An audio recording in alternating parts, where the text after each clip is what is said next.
Story 1. The park should be empty. I live on the sixth floor of an apartment building. My bedroom window overlooks a large park directly across the street. That park is where I work, and it makes for a very easy commute. I only work part time, and I do basic groundwork every single day, from 8 a.m. to 9 a.m. The park opens at 8 a.m. every day of the year, so I also unlock the gates. I never used to be a morning person. 8 a.m. is quite early for me to be waking up, so I usually nap for an extra hour when I get back to my apartment. I'm also hired to close up 1 hour before it closes. I have to lock up the toilets and empty all the public bins into the dumpster. 20 minutes before it closes, I have to start informing people that they should head out. As the park is closing, once everyone is out, I go around and lock up all the gates. There are 5 in total. I stay until 30 minutes after the park is closed. Overall, I work for 2.5 hours a day. The opening shift is always 8 to 9 a.m., but the closing shift changes depending on the month. We're in December, so since it gets dark early, the park closes at 6 p.m., meaning I'm in from 5 p.m. to 6 p.m. It's a pretty easy job, and for the past couple of months, I've been looking for a second job nearby. Of course, this would mean I'd have to give up my 9 a.m. hour-long power nap, but I figured I could manage. It's about time I stopped that habit anyway. I recently got into contact with a company that hands out freelance work, walk people's dogs in the neighborhood, deliver groceries, paint fences, etc. It's exactly like the kind of work that I was looking for, as it's flexible. I can change how much freelance work I do for the winter and summer months. The company is really great when you first sign up. You can give them the exact hours you're available.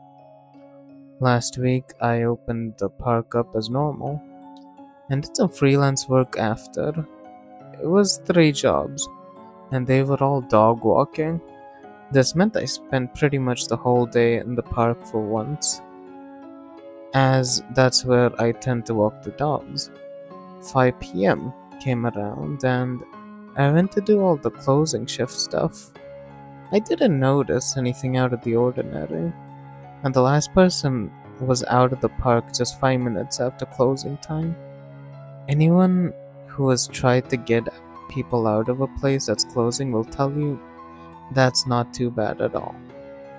I finished up and was going to go home, but remembered that I still had one more freelance task for the day. I had to deliver a carton of 6 eggs from a local store to a place a few blocks over. Easy job. I went to the store, picked up some eggs. The job was specific on which brand it had to be. I should have probably checked the eggs, as when I tried to pay for them, the cashier apologized for the eggs being cracked and swapped some of them out. But I got them in the end and started making my way to the delivery address. I was walking on foot since it wasn't too far, and extremely tired. Since starting the freelance work, there have been some days that I've been able to squeeze in my hour-long power nap. This was not one of those days. It seems silly that I can't operate properly without it, but it's just something I'm gonna have to get used to. What happened next? I blamed on my fatigued mind. I now know that I shouldn't have.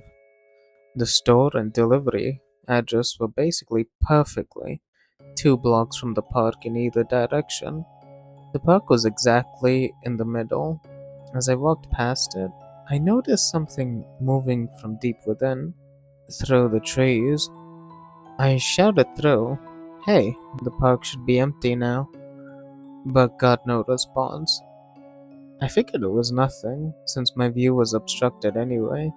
But as I walked past one of the main gates, no longer any trees blocking my view, I could still make something out. There were no lights on in the park. Thick, dense darkness shrouded it at night. It almost feels like you should be able to reach out and touch it. Like trying to walk through it would be physically impossible. Yet through it, I could make out a vaguely humanoid figure. There was no distinct color. In fact, almost a lack thereof. Just a grey, blurry blob, dancing and moving, changing and swaying.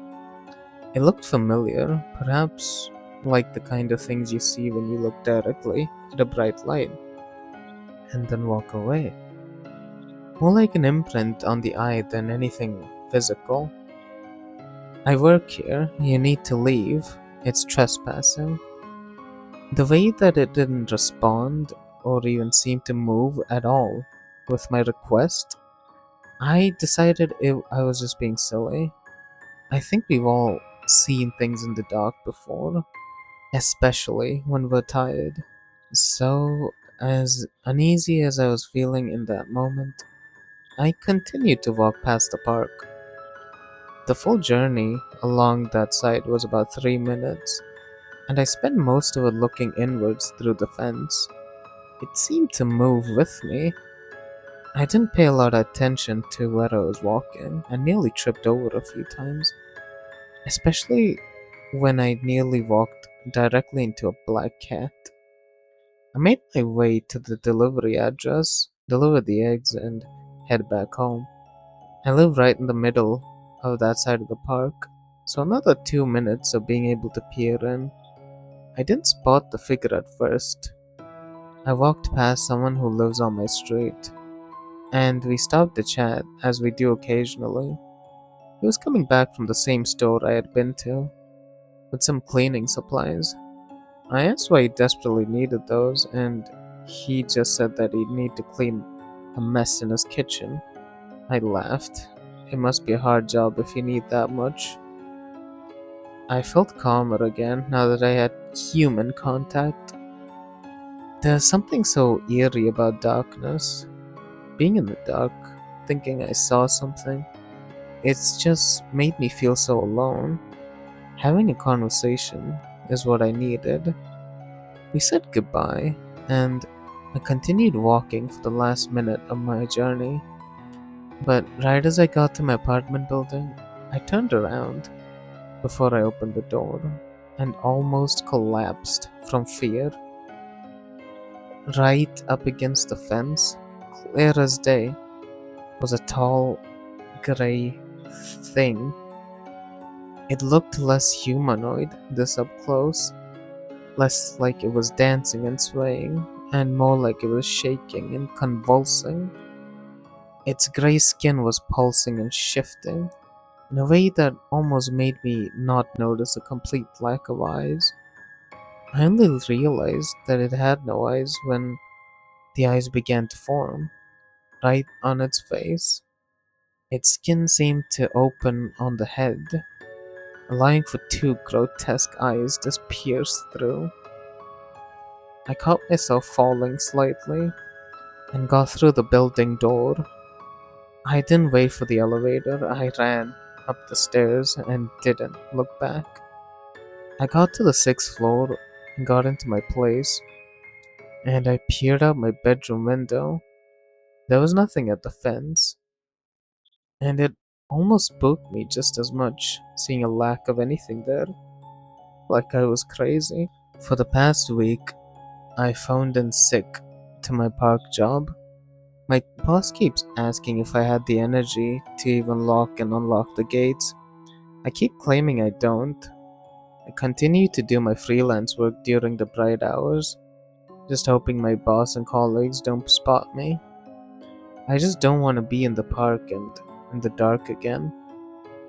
I've not even so much as peered out my bedroom window at night, but this morning, I tried. Today, about 4 a.m., I got up to go to the toilet. As I was about to get back into bed, I just felt like I should peer out again.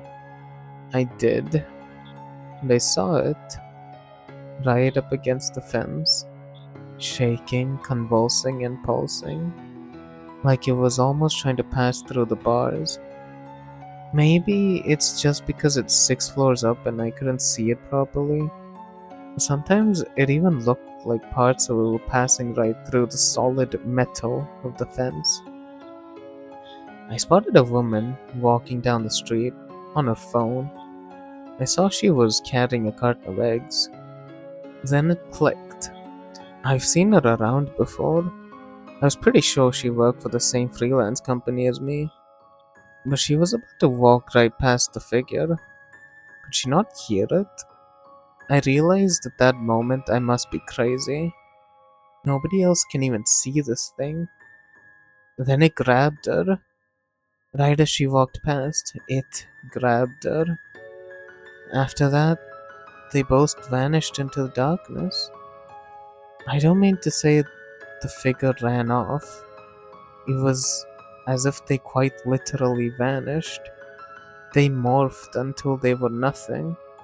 As if this thing was able to conjure up ways to move like that. They were just beyond my comprehension. I was half sure that I was asleep at that point.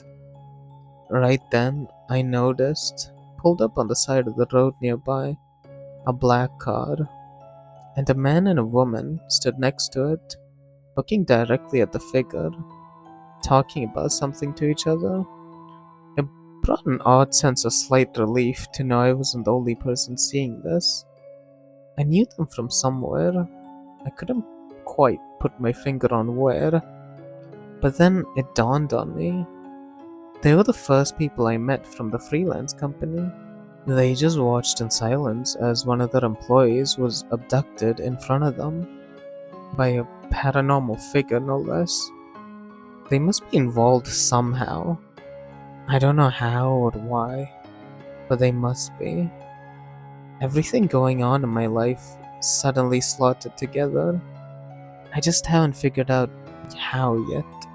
My park job, freelance job, this figure, how do they all connect? Today, the woman was on the local news, reported as missing. I can't do anything. Who's gonna believe me? If I tell anyone, I suddenly become the prime suspect. I do have another freelance job today, though. I now know the job is dangerous and that my bosses do not have my best interests in mind, but they can't know that I know. My only job today is to paint a fence white. Usually, I only have to do some of the fence. Someone comes along after to do the rest. I'm going to write something to warn them, and then I'm gonna quit. I've scheduled this to post in a few weeks so that I can be long gone before the company knows I've said it all. If I quit, they can't hurt me, but they can still hurt others. I hope whoever sees my warning takes it seriously, and that I would make a difference in some way.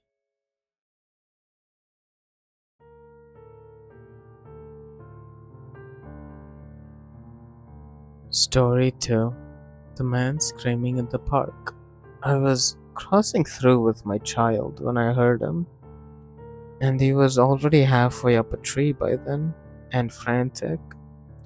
The first thing I heard him yell, and he kept repeating this, was, "I know you can hear me," very loudly as well. Which, of course, yes, I could hear him. He was so loud.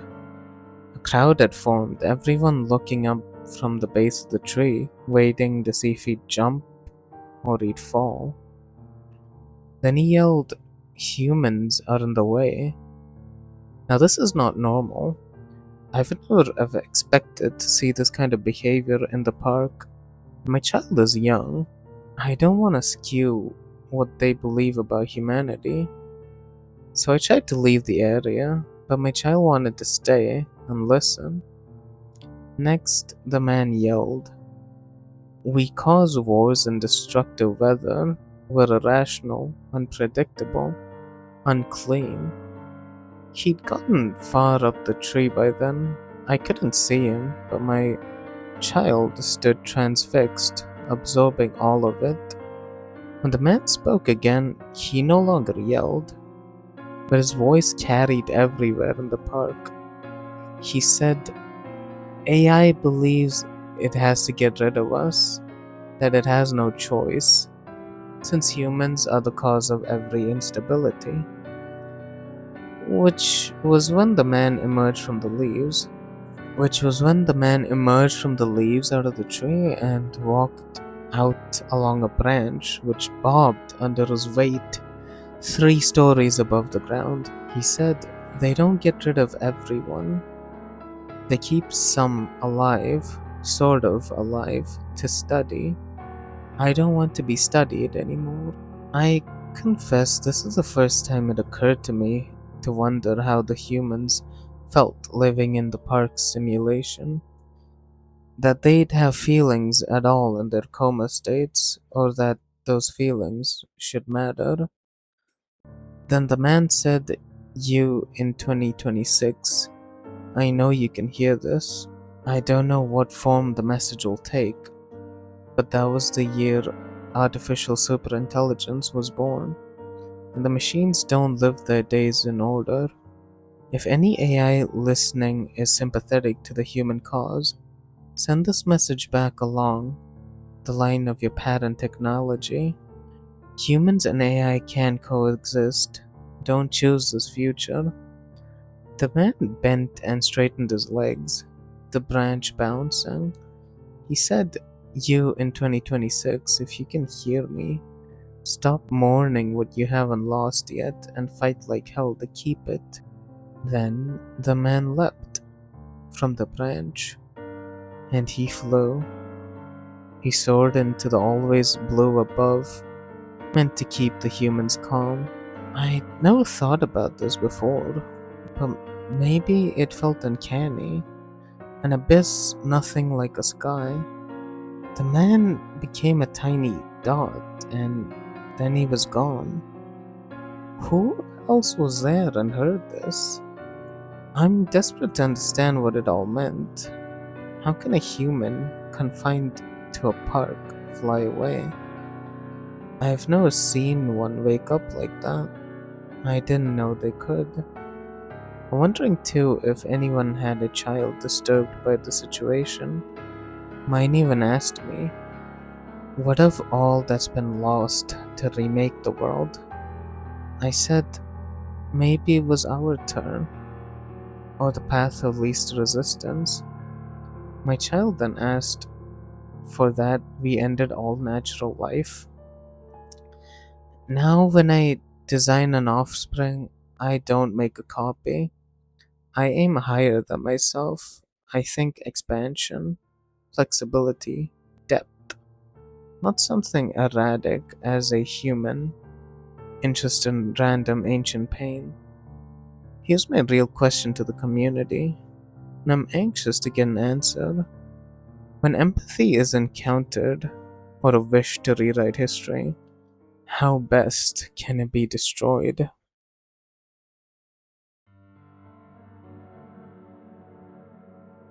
Story 3. I found the bodies at Highland Park. There would be kind of a mist, a sheet of white, draped across the trees surrounding Highland Park. It was a perfected landscape that received the light at dawn. Amid a chorus of sprinklers, I've kept them in a state of Eden. I've kept this an oasis of civilization, a triumph, and a monument to man's sophistication. The golfers were nothing less than my saints. My duty was nothing less to me than liturgy to this cathedral of beauty and order. Something comes, something tears across the turf. It gallops on 3, it hunched and loping, howling in the darkness. A beast without words. This is the misshapen thing in the night. This is the entrance of contamination, of perversion. It is an intrusion by the obscene, with the perfect exclusion serene. Where I work, covering the course, I then saw it. A glimpse of the awfulness, the not human thing, the work of cruelty, in the early morning, in the hours when the light is liminal, and it is neither sunset or night, but something suspended between the two. That is when it moves. I saw it moving, when nothing else moved, when nothing else is seen, in that invisible stillness. When I found the body, I could see the violence in the way he lay sprawled. Too much of him was outside, everywhere around him. There was a brokenness to the contortions in his body, with too many elbows and knees and too many directions he seemed to be facing. I was shocked, for this golfer was Marcus Gailey, the leader of the four senior golfers of the club, a judge, a great man. The investigators suffered my eavesdropping, for I had to know what they thought. What, not who, could have done this. They seemed to think it was a person, but I could not understand how the killer could be a person. No person could take a man and break him and tear him like that. Jan Hunter, Rude Goss, and Henry Viscus, they were all part of the Judd's little gang. They had ruled the greens every Sunday for over half a century. That these were all mighty men, great men, I had no doubt.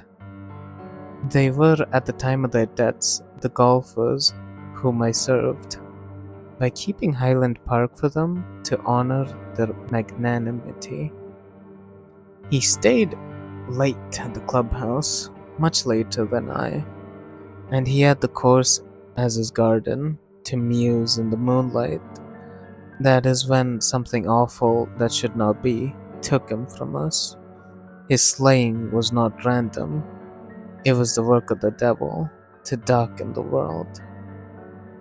This was the nature of my mourning, but I shall come to know the nature of nature itself. I pray that God forgives me for telling this story, for this is the work of the real universe, the one beneath the uniform grass and time sprinklers. It is not truly my place to say, but I say and I say what I must.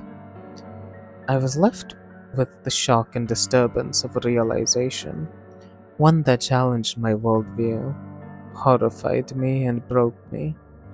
I will explain briefly what I now look through, knowing what I see, the past, with this new thought. In nature, there is a law, a natural law, and this law is greater than the laws of man, because God wrote the laws of nature. In nature, the first law is written on all creatures, for all creatures must be killers to survive. The first law is kill or be killed, and it has always been written this way by the hand of the same God who made this universe. This is a universe where everything ends in death, and death can only be avoided by killing. But what is death? Is it merely the extinction of the body, or is it something else entirely? Perhaps there is a second death, a greater one, and that is what drives the vengeful to kill. The legacy of the avenged man can only be preserved through the extinction of those upon whom vengeance becomes the will of God. Nature is the will of God, and nature says kill. I cannot believe this is the way, or I could not. There is a horror, a revelation, but I must explain what else happened, and then the horror of what I learned. It turns out that civilization is a lie. and each death made cardinal claim, a corner of that argument, and by the time they were all dead, the investigators had no leads, no clues. I realized there was no such thing as civilization, just animals dressed as men.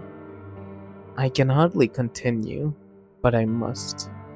I must piece this all together so that I may forget and that I may be done.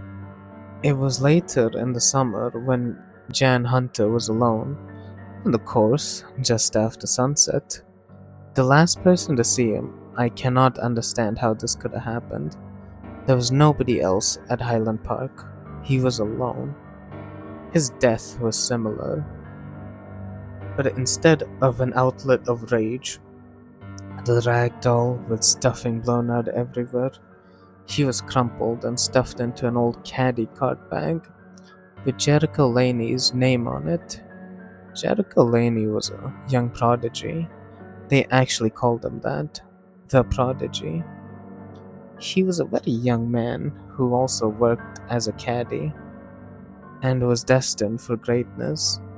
His golfing skills were already comparable to the Masters. When he first started, he was just a font of uncanny talent. Then he vanished. Here, on the same course, he just disappeared. Nobody ever knew what happened, but the judge and his friends claimed he must have given up on golf and gone to become a vagabond, addicted to drugs and other strange speculations. All of them disrespectful to Jericho Laney, all of them certain he was finished and never coming back. A beast of extraordinary strength and anger had killed Jan Hunter. I suspected Jericho Laney was still alive and had become this beast. It was just a thought. I couldn't say it out loud. It was still more of an instinct. Police had no suspect. The investigation made no connection to the previous killings. To me, it looked identical. Perhaps I should have found myself alongside the investigators in that version of things. The last two men might be saved, and the killer stopped. I already had a clue. Rude Goss was found with his back broken, his limbs torn from their sockets, and his head kicked down onto the sprinkler so that the metal spike of the plumbing protruded from his mouth. The gospel of watering the lawn, I found him too. And at this point, I was brought in for questioning. I had found all three bodies, and this time I had no alibi. The investigators asked me many questions, but none of them were about Jericho Laney. They satisfied themselves that they had made another mistake and moved on. Investigators must be humble people to succeed in their line of work. They had to admit they were wrong at least 11 times for every time they are right.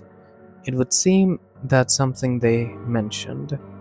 When I asked them a question about how many suspects they had, I'm not sure what species of interrogation rhetorically allows the prisoner to ask a few questions of their own and expect any sort of answer. That's what I experienced, and I later understood that the investigators were not as dumb as they seemed. They knew there was some kind of connection to me, long before I could understand that. Jericho Laney was the master of the course that summer, and the killings changed the landscape. The choir of angels that always hummed in the background as the golfers gloriously enjoyed the green Sabbath has gone silent. The blue skies turned gray, the mists became shadows, and there was an odor, a malodor, a rotten smell that permeated everything. The clubhouse felt deserted. The sound of teeing off was no longer ambient, but expected of the few golfers who were ignorant enough to arrive. Ignorance is temporary, it only feels permanent because it is ubiquitous, and in that way, it will always be with us. When the ignorance was spent, there were no more golfers. 3 horrific collisions were more than enough to end the Church of Grass. I stared at an inspirational poster of an animatronic gopher urging fun over accomplishment in its abstract slogan. My eyes blurred, and I couldn't read it. I thought I was alone on the course, but somehow, something had lured Henry Viscus out there in the night. Despite the killings, I ran to help him. I'd heard his screams and cries for help. When I arrived, I saw the killing with my own eyes. A half-faced thing with one bulging red eye and a twisted mouth and socket nose held him up. It brought him down using its one elongated and thick arm and its twisted, scrawny arm with its unbalanced, Herculean strength. Then the monster brought the man down across its own leg, propped him up from the ground. I heard a sick, wet, crunching snap as his spine shattered. His agonized scream chortled into a gurgling wheeze, and then he was just a bag of flesh and bones, being reformed by the night artist. It slammed him around, bashing him into things, tossing him, rolling him, ripping off one of his arms and throwing it away. Then it stopped, breathing out huge clouds of rancid breath. It turned and looked at me, and the light shone white across the one bulging eye, and in the shadow of its face, the other eye was yellow and backlit with cold fury. The monstrous thing knew it was me and stared for a long time. I realized gradually, and I was standing there, trembling in some kind of primal fear. But I had not yet known true horror, not yet experienced pure horror. I could hear police sirens. Someone else had heard noises and called them, and they were coming. Jericho Laney bounded towards me. His work, his God's work, was done. The awfulness I shall not name became my world, and I was taken in that impossibly long embrace under one great arm into the world below. The door of a tunnel left over from the construction of the course, where the plumbing, electrical wiring, and machinery down there was open. We went down into the tunnel and through the darkness. If Jericho was going to kill me, he would have. But I was not a victim. I was a witness. To think, after what I learned, that the witness is much harder to suffer than the man torn to pieces by a monster, a victim who enjoyed ignorance. I was dropped in a pitch black of some kind of cavern. Yes, there are limestone caverns under the golf course. While the land above is tame and lovely, it is built on ground suitable for little else. The tunnels were drilled through, connecting caves, and then when it was done, they closed the cellar door and locked it, and nobody ever comes down here. In the chamber, I learned my gibbering captor still possessed some power of mimicry, and that is where the horror began. While Jericho Laney had lost the power of speech, when he mutated into some kind of awful parody, he still retained some power to imitate human dialogue. I heard the voices of the dead. I heard each victim speak in turn. The judge and each of his friends were not saints. They had left Jericho Laney for dead, presuming he was. He was too good. They had to put him in his place. This hazing had gone out of hand, and they'd left him smashed and torn in the world below. certain he was dead after they'd pushed him into the sputtering machine, its parts whirling relentlessly.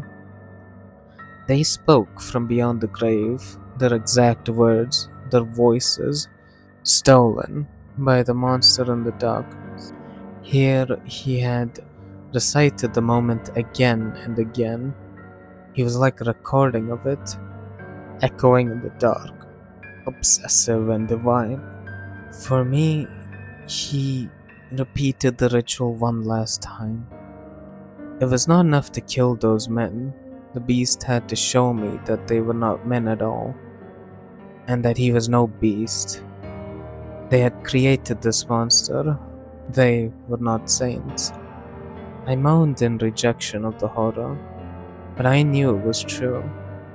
It was like I was there, hearing them speak about leaving Jericho Laney for dead and agreeing to keep it a secret, to lie and leave him there to rot in the darkness while they continued to play in the world above, as though they had done nothing wrong. The men I had served and adored were the monsters. I screamed when the thought became an irreversible fact. I recognized the void of the black hole behind the white of their teeth, mouths filled with chaos and murder. They were liars, killers, and petty. Dedication to beautifying their environment, it made me something I could not be. When the police arrived, they found me temporarily insane and unable to say that it was Jericho Laney. I wish I could have calmed down, but I was broken, and I was not myself. I was never the same again.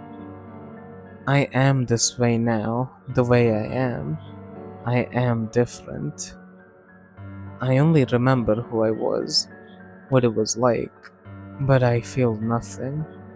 Jericho Laney was finished, having lived in a broken body of pain and never healing wounds, a body of sores and filth, a mind of a revenant, alive only to prosecute its revenge. It was no longer a galloping shadow, a hulking nightmare, a thing from the world of the monsters, just a broken man who was still alive, but was ready to exhale and rest.